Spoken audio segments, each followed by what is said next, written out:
Hi from Merchants and Makers. Saturday the 5th of December, pretty chilly, starting to feel very much like Christmas, I think. I just wanted to do another little follow-on video to tell you a little bit more about Merchants and Makers and what we do here. Also to answer a few questions that cropped up from my last video. But firstly, I wanted to just tell you about exactly where to find us. So we are on the B3254, the main Launceston to Bude road. If you were to put our postcode into your sat nav, it's likely to take you all the way down the lanes and into Boyton, and then you'll probably give us a phone call to say, where are you? Anyway, so this little video, I'm hoping just to address that for you. So out of the doors of our showroom, you can see just up there, hang on, get my finger in the right window. Where is it? Oh, brain can't deal with it. So up there, as you can see, that's the B3254. And at the side of the road, there is a lay frame that says Merchants and Makers on one side and Taylor Valley Upholstery on the other side, because obviously there's two businesses that run out of here, but we're essentially one and the same, really. So, and if you turn in front of where you see the A-frame, you'll come into our little parking area, so you can happily park there and then just walk down into the showroom. Obviously, we are just out of the second lockdown. Yay! So we would ask that you give us a phone call to book yourselves into the showroom so that we can make sure that we don't have too many people in here at once. In fact, we're just literally booking out for one person at a time. And if you could obviously wear a face mask, and we'll wear face masks while we're helping you as well. So that'll just keep everybody safe. To answer a couple of questions from my last video, yes, we can supply you with fabric and you make yourselves. I think I covered that we're happy to make with your own fabric, but equally the other way around, we can sell you fabric and lining and heading tapes, etc., so that you can make it home. So we try to meet everybody at their needs, really. We just, here to provide fabrics, beautiful fabrics, and help and knowledge to anybody that needs it. So if you have any more questions at all, want to ask us anything, obviously just either email us or put a comment on this video when it goes onto Facebook, etc. So please just give us a message and we'll try and answer.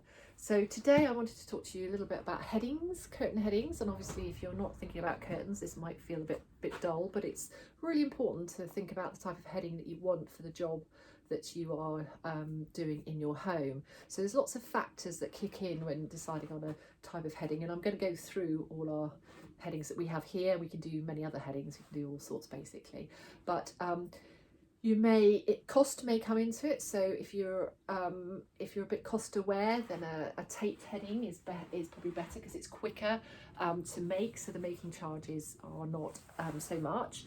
But equally, obviously, depending on your fabric, the fabric cost is the same, but the making charge does change depending on whether you have a taped heading or not. So this is a taped heading. We machine that on the top of the curtain. Probably just see it here.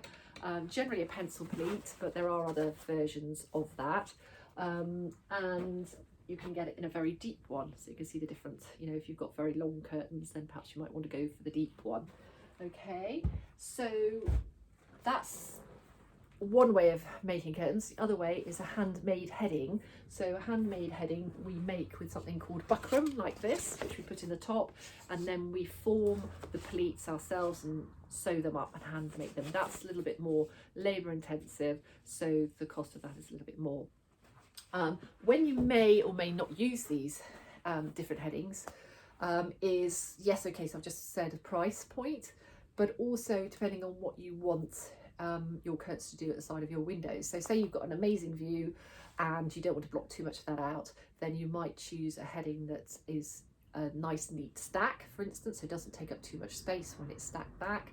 And particularly if your curtains are going inside a recess, you might want to think about that. You might particularly like a hand-formed heading because it's very elegant, and that might suit your home. So also it comes into how you the style of your home as well. You might have a contemporary kind of space and you want to uphold that sort of contemporary look, so that also would have a bearing on the type of heading that you might choose.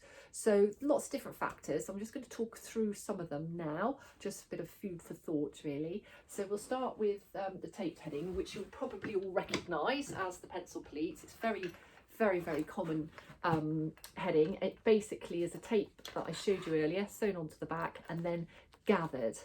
Here it's kind of like a medium gathering. So the great thing about this, apart from the price point on the making, is it's very flexible in terms of the amount of fabric that you use. So if you want a very full curtain, then you would have the tape very tightly pulled up and you would use more fabric. But in turn, the more fabric you use, the greater the amount of stack. So when you're pushing your curtains back, obviously if you've got several drops, then they start to take up quite a lot of room. But it's a very useful heading in that respect. It's very flexible and it's very cost effective on the making.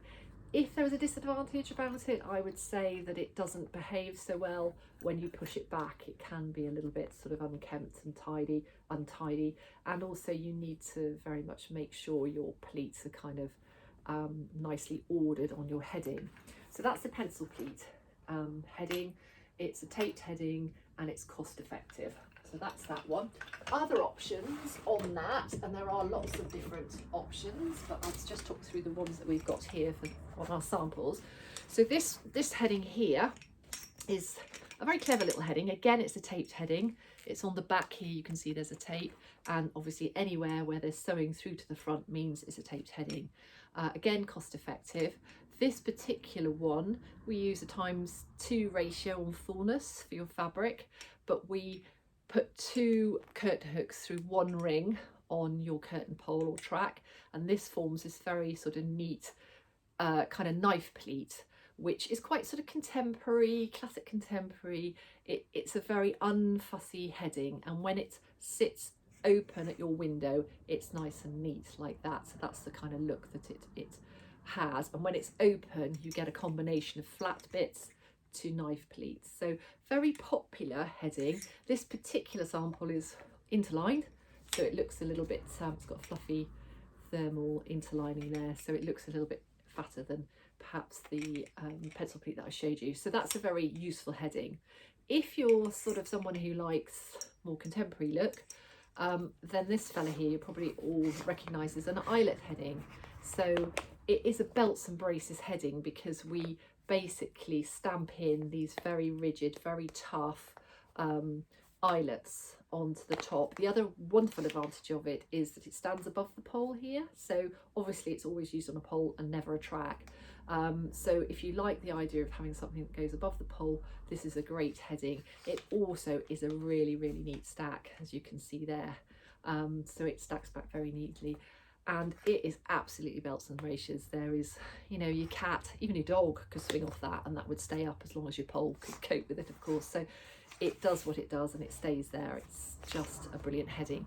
But equally, if you've got a particular sort of more traditional house, then that is not going to suit it. So that is your eyelet heading and your pencil pleat heading and your double pin.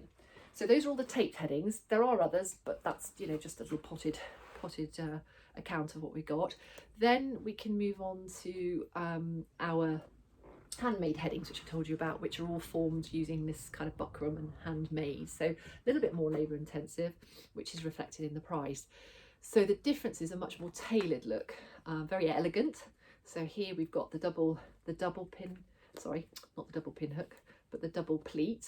And on this side, we've got the triple pleat. Okay, so obviously the triple pleat uses more fabric.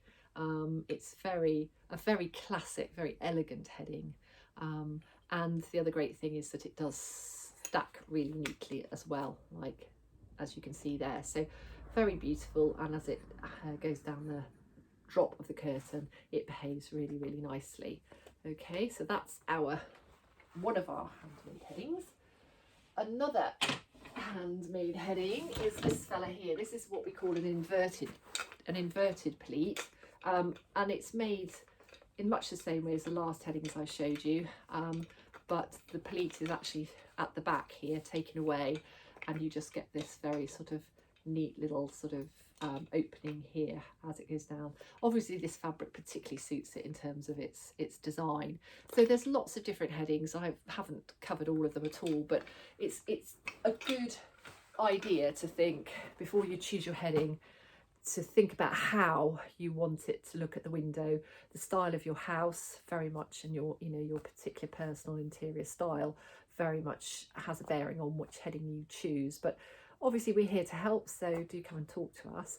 But I must just tell you, because I can see it over there and I've forgotten to talk to you about it, is another heading, which again is a taped heading, and it is what we call the wave, which is this fella here. So this is very much suitable for contemporary homes. It's a beautiful, beautiful heading, and it does these gorgeous sort of waves that gently undulate across your track.